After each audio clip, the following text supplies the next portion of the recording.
20 on ID. A wild ride on a country road. Oh my God. Oh my God. And an 8,000-pound truck with a drunk teen behind the wheel, playing chicken with other people's lives. Oh Lord, oh yes, there's another child in the ditch. 4 innocent people dead. It was carnage. Carnage and destruction. Lives shattered. I started screaming, "Where's my dad?" And a fancy defense for a rich kid. Affluenza. Affluenza. Affluenza. This is preposterous. A teen with blood on his hands and money in his pockets, but not a day in jail. I am sickened by this judge. Up to that point, life has just told him, you can get away with it. But who's to blame? His parents in the hot seat. When's the last time you recall disciplining Ethan? He seemed pretty responsible. Then why is he on the run? The search is underway for a wealthy teenager. The most wanted teenager in the country right now. And he's not alone. And we believe that she's helping him and that she's assisting him. His accomplice, his own mother, caught on surveillance footage. They even had something that was almost akin to a going away party before they left town. Details of the dragnet. So they ate right there in the back. And the question on everyone's mind. Did his parents shower him with everything except the word no? A case of affluenza. Welcome to 2020 on ID. I'm John Quinones. It was a story that grabbed headlines. A fugitive on the run. His passport and family bank accounts tracked by authorities. Hundreds of leads pouring in. But this was no career criminal. It was an 18-year-old crossing the border with his own mother. But the capture of Ethan Couch was only one bizarre chapter in a story that began 2 years earlier and thousands of miles away. It started in a place that prides itself on its beauty. But in this town, what was going on behind the closed gates of one home has been called some pretty ugly names. And as Matt Gutman first reported in 2015, it may have led to some tragic results. Take I-35, 20 miles south of Fort Worth, and you arrive in Burleson, Texas, a land of big houses and big trucks. What kind of people live here? Probably just a good, average, middle class, hardworking folks. Get up every morning and go to work. It was the night before Father's Day, and Eric Boyles was spending it with his wife Holly and daughter Shelby. Shelby and Holly called out and said, "Eric, come here." When I walked through the door, they were standing at the window to the front. Eric's wife and daughter were looking out onto a scary sight. A young woman driving a white SUV had spun out just in front of their house and was now standing by her disabled car. So the girls headed out the front door. The driver of the SUV called for help while Shelby and Holly waited with her. That same night, down the road from the Boyles house, Lucas McConnell's family was hosting a party organized by their youth pastor, Brian Jennings. He was one of the closest people that I had who wasn't family. I was around him all the time. Around 11 p.m., with the party winding down, Brian needed to return some tables and chairs to his church. Lucas and a friend jump into the back of Brian's white truck and they head down the road that would take them right past the Boyles house. I remember we saw a car on the right-hand side of the road, and he decides to pull over. It was that disabled car, along with Holly and Shelby Boyles, standing on the road with the driver. We're trying to get out of the car, and he tells us, he's like, "No, y'all sit tight. I'll be back in just a minute." With Brian Jennings on the scene, there are now 4 people by the side of the road. Meanwhile, a third location just a few houses down, there's another party in progress. But this one's not so innocent. 16-year-old Ethan Couch is there with 7 friends. They're drinking, they're having a good time, and then the young woman needs to go to the convenience store. 8 teenagers load into Ethan's souped-up fire engine red pickup. 6 in the cab, 2 in the flatbed, and head on out the road. Ethan guns it, hitting nearly 70 miles an hour in seconds. His truck barreling towards those bystanders near the Boyles family mailbox. Chance is bringing together a crowd of people whose lives are about to violently collide. The red pickup truck, packed with 8 teenagers, 2 in the flatbed, loses control and swerves into a ditch, sideswiping that disabled white SUV, then mowing down those 4 bystanders, crashing into Brian Jennings' white truck before flipping over into a tree. Eric Boyles is inside when his world changes forever. I felt, you know, we don't live in California, but you'd almost think you just had an earthquake. I mean, the house shook. These photos show what remains of the Ford F-350 that Ethan turned into a weapon of mass destruction, and Brian Jennings' accordion white Chevy tossed across the road. The bodies had been scattered hundreds of feet. At the moment of impact, Lucas McConnell was seated in the back of Brian Jennings' parked white truck. Do you remember the sound of metal crunching, of glass breaking? Glass breaking, tires screeching. The car that we were in got hit, and we got shot across the road. We nailed a tree. The back window was completely shattered. A lot of that glass was in the back of our heads. Just seconds later, Lucas's father, Kevin, part of a caravan, coming back from that graduation party, pulls up on the scene. I see taillights up ahead. As I got a little closer, I see debris in the road, and I'm thinking, that's not a party, that's a wreck. The debris in the road that I saw was the chairs that we had been taken back to the church, and my heart just sank. I was like, oh my God.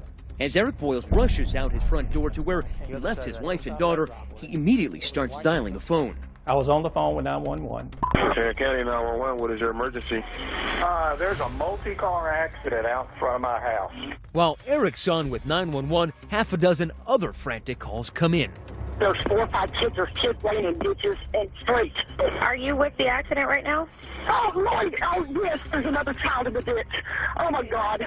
There were already people out there in front of the house. There was just debris everywhere, table and chairs and car parts and everything else. I walked in the road, and the first thing I did was I found there was a male laying in the road, wasn't moving at all. Between the 4 people dead in the street and the 10 injured in the vehicles, the casualty count is staggering. Eric Boyles was yelling for his wife Holly and daughter Shelby. I'm calling out Holly and Shelby as I walk, and I kind of got halfway between the road and my fence. And that's when I found Holly. And when I found her, I mean, there was no doubt that she was gone. And then it was a matter of, okay, so where's Shelby? About 20 feet down the road, Eric sees a young woman, her body thrown up against the fence. Everything told me this should be Shelby. It didn't look like Shelby. And I'm sitting there trying to process the amount of trauma the bodies went through and what would the impact be and what would that do to you? At the same time, on that same dark road, Kevin McConnell is also searching for his friend, youth pastor Brian Jennings. On the other side of the road, I see Brian laying in the ditch. I ran over there. So you're on the ground to tend to Brian, and suddenly hear what you think is the voice of your son from the truck. I just heard his voice, and it was just at that moment that I realized that Lucas had been in that truck with Brian. Right as we got out, we realized that it wasn't just us. There was people everywhere, and then we saw Brian. I tried to feel for a pulse. I didn't feel a pulse, and I pull out my phone. I'm calling 911. Sir, how many people are injured, do you know? 1, 2, 3. Multiple. I don't even know how many. My dad said, just hold this fence right here and just pray. You can hear Lucas's terrified voice in the background on that call. I need you to sit here and I need you to pray, okay? Oh, my God. Come here. I need you to sit here and I need you guys to pray, okay? Do you remember what you were praying for? Brian's safety. About that time is when the other cars from the party started getting there. Brian's wife, Shauna, arrives on this hellish scene and realizes there's been a crash and her husband was involved. I really thought, okay, he got hit, but he's going to be okay. And I'm thinking, God wouldn't do that to me. But her faith is tested by what she finds farther down the road. I saw him, and I knew that it wasn't good because I could see that Kevin was doing CPR. And by now, Shauna's 3 children are also on the scene. I was just crying out to God. I was like, please save my dad. I need him. You can't take him yet. I'm not ready. The first EMT or firefighters that got there, they were just so overwhelmed. They would just walk down the road and, is he conscious? Are they conscious? Are they conscious? The scene was as bad, if not worse than anything I've seen, and that's 35 years of law enforcement, because it was a huge crime scene, spread over hundreds and hundreds of yards. Tonight we're hearing the chaos in the moments after a truck full of teens slammed into 3 cars, killing 3 Good Samaritans and a woman with a flat tire. The chain reaction crash happened late Saturday night. It's almost like watching a movie. It's like it's not happening to you, and it's just surreal, and it's not real life, but it was. When we come back, the 16-year-old who was behind the wheel of the red truck has left the scene. Does he really think he could just walk away? He was like, yeah, just remember my name, I'll get you out of all this. He kept saying that. Stay with us.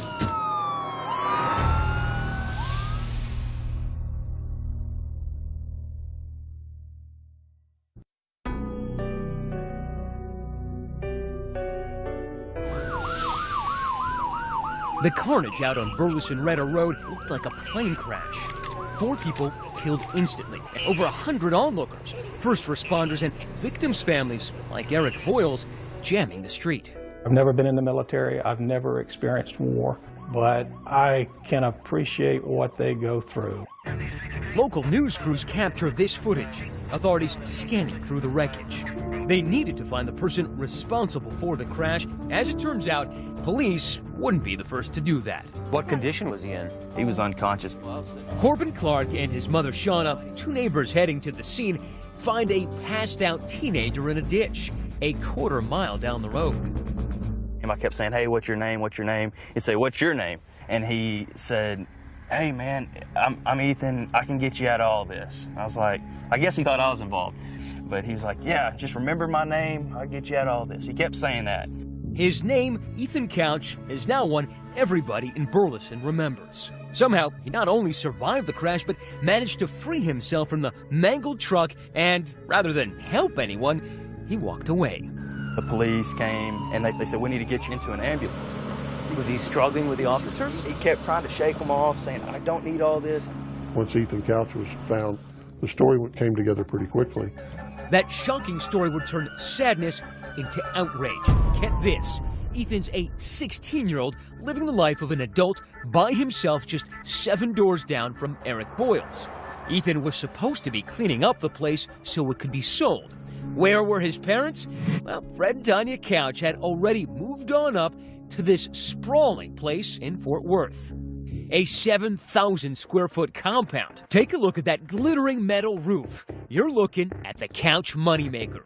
Fred's got a multi-million-dollar sheet metal business, and this estate is complete with guard towers, guest house, and a steel gate surrounding it. But the story of the crash begins to be told by Ethan's blood alcohol content. It comes back 3 times the legal limit for an adult, and that's 3 hours after the crash. Now understand, this is 3 hours of time he had for his body to clear alcohol out of his system. Speculation, what his blood alcohol was at the time of the accident is through the roof. As Ethan awakes in a hospital bed, the sun also rises over Burleson-Retta Road. It is Father's Day. The next day, I found these packages where my Father's Day cards had been filled out, and my Father's Day gifts were there. But they were gone. There was no preparation, no time to say goodbyes or anything else. Tarrant County has suffered a terrible loss, but in the following days, support from the community would be overwhelming. I'm gonna live to make my daddy proud. The memorial for local youth pastor Brian Jennings draws so many mourners it has to be streamed online. Meanwhile, investigators continue to piece together the events of that fateful night, sifting through wreckage that spans nearly a city block. The day after the incident, just 7 doors down, officers pay a visit to Ethan's house in Burleson. No one is home, but a trash bin brimming with cans and bottles right outside paints a vivid picture of the previous night's activities. So not only was he drunk, but there were traces of THC, Valium, and some other drugs. Right, which, according to our toxicologists, were bad enough on their own, but you combine those with alcohol. Just a recipe for disaster. Richard Alpert is an assistant district attorney who came onto the case just a day after the crash. The first thing we started doing was bringing those witnesses in and talking to them. Will you please state your name? Garrett Ballard. Star Teague. Garrett Ballard, Ethan's best friend since grade school, and Star Teague, a former and brief love interest, were 2 of the teens in Ethan's red truck that night. These are never-before-seen deposition tapes from a civil lawsuit resulting from the crash. Star says Ethan, Garrett, and another boy started drinking around 6 p.m. the night of the crash. All 3 of them did a shot of vanilla. I don't know what it was. So they start drinking, taking some shots, And then they decided to go pick up some friends. On the way back, they decided, we want to get some beer. So there's already alcohol at the house, and Ethan clearly has money, but they decide it'd be more fun to steal the beer. At the Walmart, I went in, grabbed the beer. This is surveillance video from that Walmart. Sure enough, there's Garrett Ballard and 4 other teenage boys. Then we walked out the fire exit. Ethan stayed with the vehicle, and when the other 5 stole the case of beer, they actually ran out the exit door. The teens head back to Ethan's empty house, and the drinking continues. Not just beer, but shots of the 190 proof grain alcohol called Everclear. And then the young woman needs to go to the convenience store. But even the other ones who've been drinking knew Ethan had too much to drink, and they tried to talk him out of it. And he would have none of it. It just made him angry. With that, all 8 teenagers pile into the truck. With Ethan Couch behind the wheel, right away, things start breaking bad. Pulls out of there, and immediately going so fast that they're at the star, it's telling them to slow down. And so his response is, well, I'll just drive into oncoming traffic. So he starts playing chicken with a car in front of him. I was yelling at him, get over, you need to get over. And when he swerved, the back tires jerked. Just remember seeing something in the road, and then loud bang, and I remember being in the air. The vehicle was going about 68 miles per hour. Had Ethan ever pumped the brakes? No brakes. Never touched the brakes? No evidence of braking was there. You know, your brain, when you're that intoxicated, doesn't work the way it should. And at that point, I thought Ethan was dead. So I freaked out, and I got out of the truck. I climbed out the back, and I guess I had tunnel vision. I just walked, I just took off. But for Ethan Couch, walking away from the consequences of this accident wouldn't be as easy. No. Not with this prosecutor determined to get justice. I don't know if Ethan's life is salvageable. And quite frankly, I don't care. But Ethan's parents believe his life can be salvaged. And for them, apparently, money is no object. A month after the crash, Ethan is sent to swank Newport Beach, California for rehab. Ethan was at a spa-like treatment center in California. Welcome to Newport Academy. Its promotional video shows sunset around the fire pit. Equine therapy and yoga are parts of the program. Rehab that cost Ethan's dad nearly $100,000. We're talking about him living in luxury even while he's being treated. Ethan's parents, meanwhile, were trying to figure out how to keep their kid out of prison. They quickly assembled the best criminal defense team money could buy, and what a memorable defense it turned out to be. When did you first see Ethan Couch? Well, it was about 2 hours after he got home from the hospital. This is Dr. Dick Miller in another deposition video. Now, he's a prominent psychologist hired as part of that powerhouse legal team. Well, I think Ethan Couch is suffering from adjustment reaction to adolescence, I would say. What Dr. Miller was learning in his meetings with Ethan would come to shape this story. That throughout his young life, Ethan's parents showered him with everything except responsible parenting. Ethan learned you should be able to do what you want to do when you want to do it. I think that was the message generally. Before too long, we realized that we weren't dealing with a typical juvenile. Or typical parents. The Couches definitely had plenty of coin, and for Ethan, that meant every day was Christmas. Nintendos and jet skis as a kid, later, a tricked-out truck, even his own credit card. Instead of the golden rule, he was taught that we have the gold, we make the rules at the Couch household. I said that. And for Ethan, there weren't many rules, even when it came to driving, which his parents let him do at just 13. By 15, he was starring in his own version of Home Alone at that 4,000-square-foot ranch house he frequently stayed at just down the street from the Boyles family. These pictures from the website Zillow show a wet bar in the den and a swimming pool out back. And if his parents weren't around, it sure seems that alcohol often was. From the friends we talked to, the one thing they admitted very early on was that Ethan was no stranger to alcohol. I think one night we went through a 30-pack just between us. Roughly 15 beers apiece. Probably about that. Ethan's buddy Garrett even admits to seeing him drive drunk on at least 3 different occasions. There was history there. There absolutely was history. There was history and warning after warning of this was going to happen. For prosecutor Alpert, enough was enough. It was time for young Ethan to get a dose of reality. Up to that point, life has just told him, you can get away with it. We were going to make sure he didn't get away with this. And he charged Ethan with everything he could, including 4 counts of intoxication manslaughter. Alpert wanted the poor little rich kid to do some big boy time. We were hoping for and asked for 20 years. When Ethan Couch loafed into court, the selfie swagger from Facebook had been replaced by this. Brian Jennings' daughter Abby couldn't believe it. They made him look really innocent for the trial, and that's not who he was. But it turned out there would be no trial. Ethan Couch admitted guilt, and the proceedings moved directly to a sentencing hearing. Really didn't look at anybody. He just kind of sat there, basically stared off into space. And now we come to the key moment in this case. While recommending treatment over incarceration, Dr. Miller drops a curious term. Affluenza. Which goes off like a bomb. Affluenza. He got up there and he talked about the fact that the reason for this crime was he was a child of privilege and his parents didn't say no to him. When you heard it, what did you think? I smiled. I mean, it was ridiculous. I looked at my mom. I just kind of gave her a look. It seemed like a made-up word. We all agreed he had terrible parents, but at some point, offering up that because he was raised as a rich kid, he didn't know the difference in right and wrong as a result of affluenza, just kind of blew our mind. And they were in for an even bigger shock when Judge Jean Boyd announced her ruling. Ethan Couch was sentenced to 10 years probation and time in a rehab facility.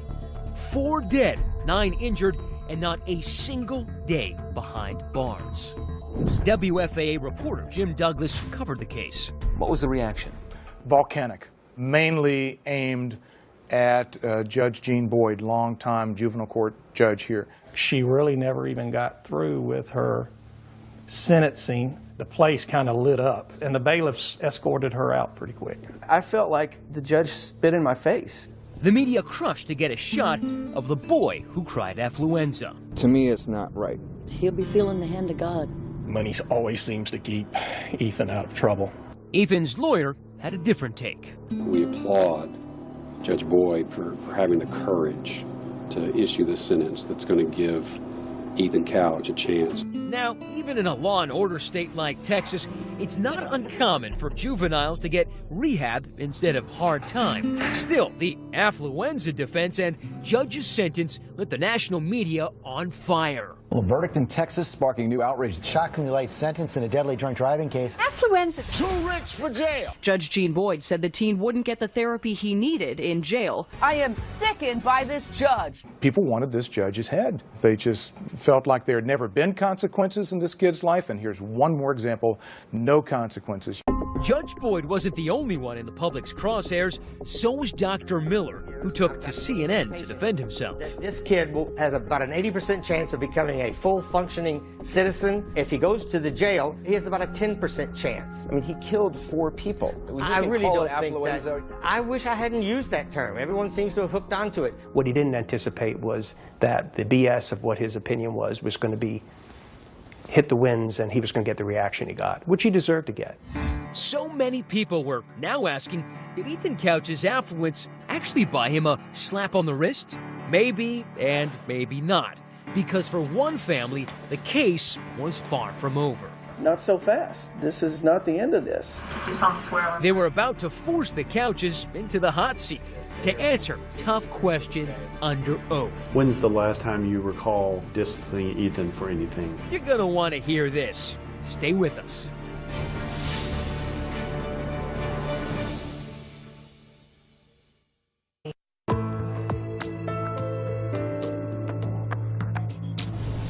Six months after a drunk driving crash killed 4 people and injured 9, 16-year-old Ethan Couch has been sentenced to rehab and 10 years probation. His defense? A psychologist hired by the family said Ethan suffered from affluenza. That argument might have saved Ethan from jail time, But his troubles aren't over. Once again, here's Matt Gutman. If Ethan Couch's affliction was excessive wealth, the victims' families were eager to provide a remedy. 5 of the families involved in the fatal crash brought civil lawsuits against the Couches and their family sheet metal business. While Ethan was spending 8 months in a state-run rehab getting well, the Couches settled those suits without admitting any wrongdoing. Never once has Ethan apologized in any shape or form. But one family announces they're holding out. I've yet to see anything good come out of it. The McConnells, remember, they lived down the road from Ethan's old booze binge pad in Burleson. 15-year-old Lucas was injured in the crash. Now they are determined to have their day in court. I thought, not so fast. This is not the end of this. So when your parents told you that they decided to go through with an actual court case, what did you tell them? I was ready for that. A lot of people were ready to hear something they'd never heard before. The boy and his parents at the center of this story speak. Tell us your name, please, sir. Ethan Couch. Tell us your name, please. Tanya Couch. Please state your name. Frederick Anthony Couch. It fell to lawyers Greg Kuntz and Todd Clement to extract the peculiar family history that shaped young Ethan's life. His parents seem like, regular old Texas parents in some ways. There's nothing regular about the Couches. Fred Couch, a rags-to-riches millionaire, has his own history with the law. And get a load of what he allegedly said during a 1992 stop for, you got it, a DUI. Did you tell the arresting officer I make more in a day than you make in a year? Probably. Fred and Tanya had an on-again, off-again marriage, the second for them both. The kind of fractured family life which might require extra care for an only child entering adolescence. Instead, these lawyers say the Couches let Ethan fast forward into adulthood. People don't allow their kids to drive at 13. You understood if he was, at any time he was under 16, he was never to be driving by himself. Yes. Nevertheless, you allowed that behavior to happen, correct? Yes. I just kept asking because I wanted to, and eventually they started letting me drive just to like the corner store by myself. And then that progressed to school? Yes. Fred Couch admitted allowing Ethan to drive, but both parents say they didn't know about his regular drinking. Have you ever seen Ethan drink as we sit here today? I don't remember ever seeing him drink. Maybe not, but she definitely saw him drunk. Just 4 months before the fatal crash, 15-year-old Ethan was stopped by police at 1 a.m. relieving himself in a parking lot. Fort Worth officer comes upon him. He's taking a pee outside of a truck. There's a half-naked 14-year-old girl passed out drunk in the car. And this 15-year-old kid is just mouthing off to this officer for using profanity. His mother shows up, starts talking to him, so she clearly knew he was out there. Did you ask him where he got the alcohol and the vodka that was in the truck? No, I should have, but I did not. Why didn't you ask him where he got it to try to stop it from happening again? I don't know. These attorneys say Ethan Couch wasn't even old enough to drive, was violating as many as 5 laws that night. 5 violations of the law, and nothing's done by Tanya. Well, not quite nothing. Tanya does admit to concocting a story with Ethan to keep her husband in the dark about the more criminal details. I wasn't sure how he would react, so I didn't tell him the whole truth. Tanya told me that Ethan was peeing at the Dollar General. What action did you take? Ethan walked back and forth to work for a month. Oh, really? Do you remember any occasion where your dad punished you by making you walk to work? No. I don't remember ever having to walk to work. Ethan was required to complete an alcohol awareness course and 8 hours of community service within 90 days. Guess what? Didn't happen. We didn't do the community service. Okay. You understood, did you not, that he was likely to continue the drinking and driving if there weren't consequences? I should have known that, yes. I really didn't think that that would happen again. But her own daughter, Christy, Ethan's half-sister, warned her that, yes, it could. I just told her that I was nervous that he might be drinking, being at that house by himself, under no supervision. How long prior to the crash was that told to her by you? A week. And that same week, Ethan's friend, Star Teague, says Tanya witnessed Ethan in the house with an open beer. Do you know for a fact whether Tanya saw y'all with beer sitting there? She saw us. Tanya wanted to come in and say, you know, I was always really against drinking and driving. But then when you say, what'd you do to enforce that? There was just nothing. Zero. Do you recall ever disciplining Ethan for anything? Sometimes I would take little things away from him, or we would just discuss the problems. When's the last time you recall disciplining Ethan for anything? I don't remember. Of course, it's hard to discipline a kid when he isn't always under the same roof. Remember, the Couches were letting Ethan play grown-up by himself in the Burleson house. In your mind, it was okay to let a 16-year-old kid stay at the Burleson Retta house by himself without anyone present, correct? That 16-year-old kid, however foolish that it may have been, he seemed pretty responsible. Was there always alcohol then when you were at the Burleson location? Not always, no. Most of the time? Most of the time, yes. If there's alcohol, most of the time there was drugs as well? Yes. You betcha. Ethan rattles off a list of drugs shocking for anyone, much less a 16-year-old.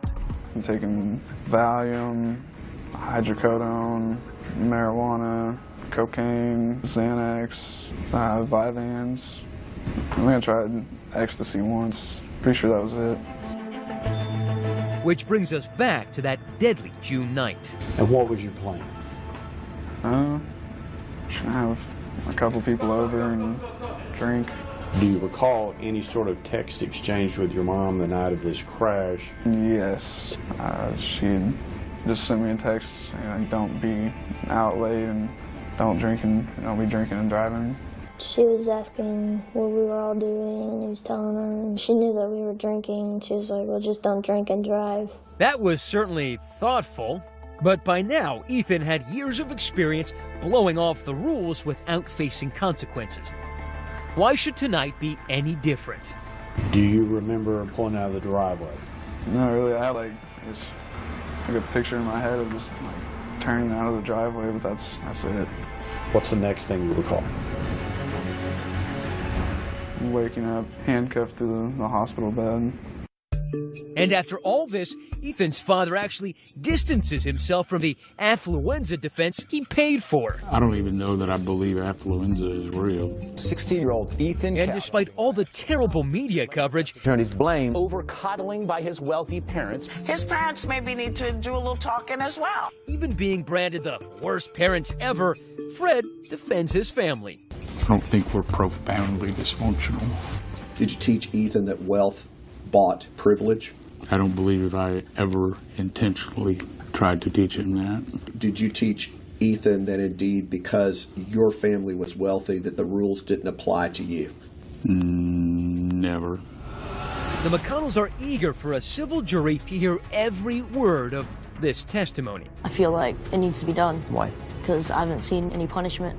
But the Couches are as determined to avoid another courtroom as they are to avoid our cameras. Mr. Couch, stay with us.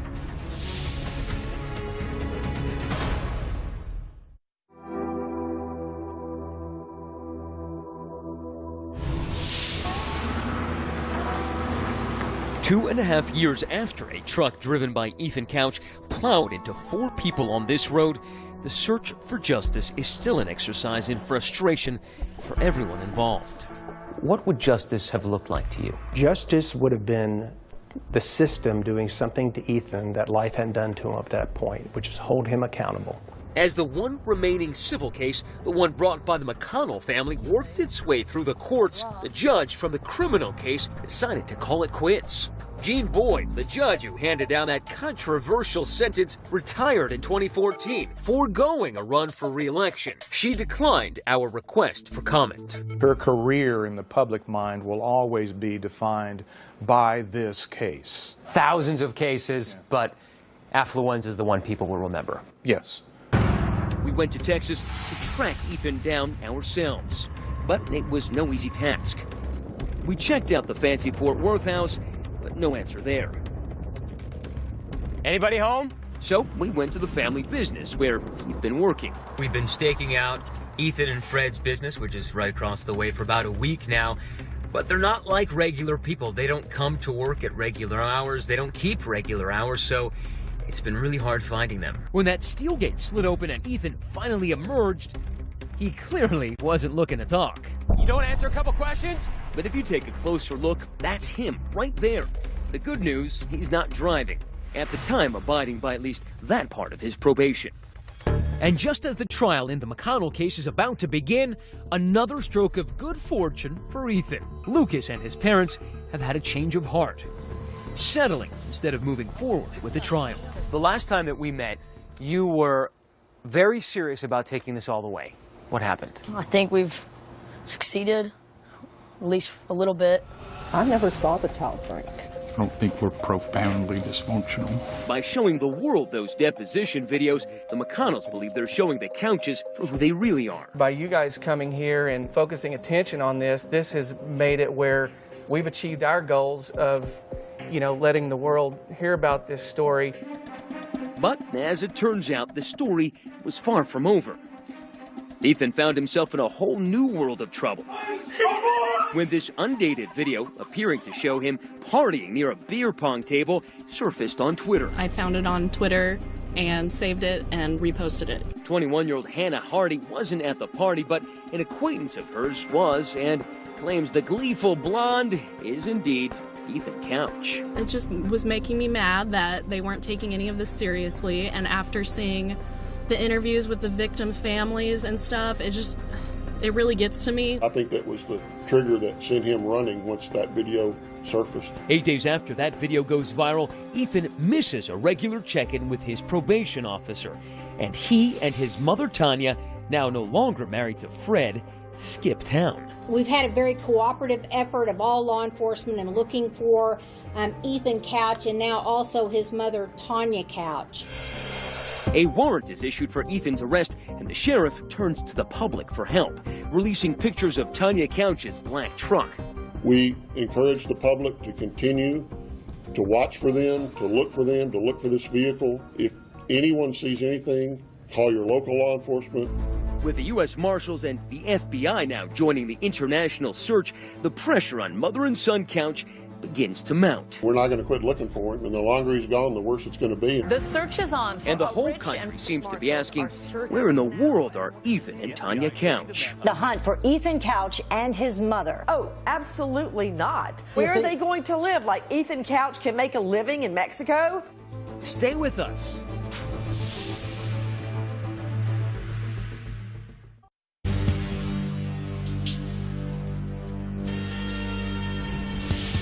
The Texas teenager who killed 4 people. The case made national headlines. The Affluenza team. A manhunt underway right now. A week after a video of Ethan Couch surfaced on Twitter, raising questions about whether he violated probation, the infamous Texas teen has disappeared. His mother and son apparently on the run together. The manhunt for 18-year-old Ethan Couch is intensifying, jumping his probation and setting off an international manhunt with the U.S. Marshals and FBI crossing the border to track him down. Authorities finally catch up with him here in Puerto Vallarta, Mexico. The resort town may be known for its beautiful beaches, but it's in this gritty $80 a month apartment building where Ethan and Tanya Couch's Mexican vacation comes to an abrupt end. A neighbor snapping this photo of Ethan cuffed and being let out by authorities.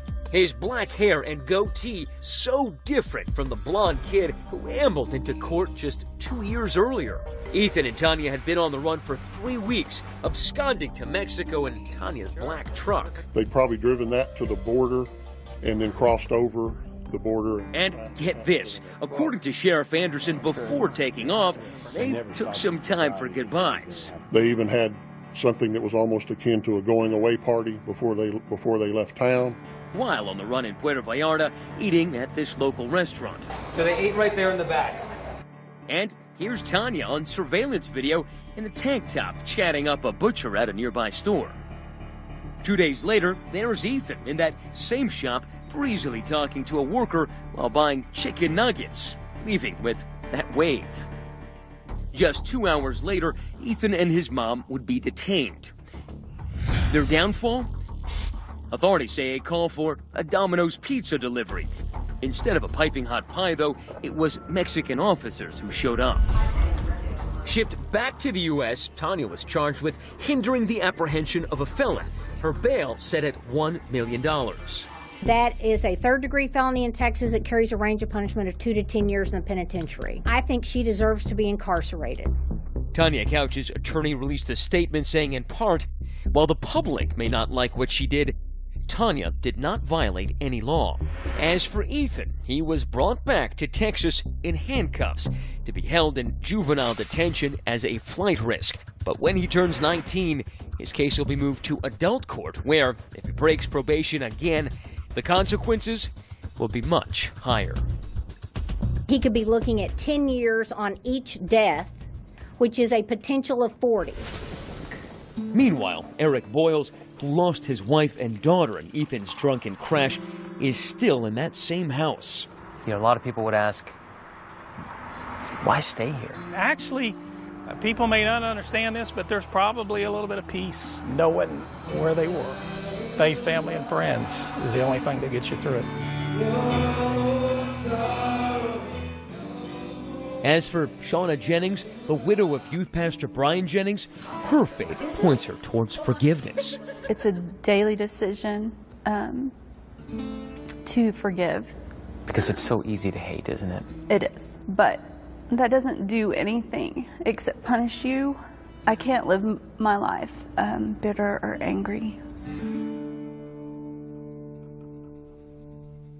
In April 2016, Ethan Couch's case was officially moved to an adult court, and for the first time, a jail sentence in the deaths of the 4 victims, 180 days each, a total of almost 2 years.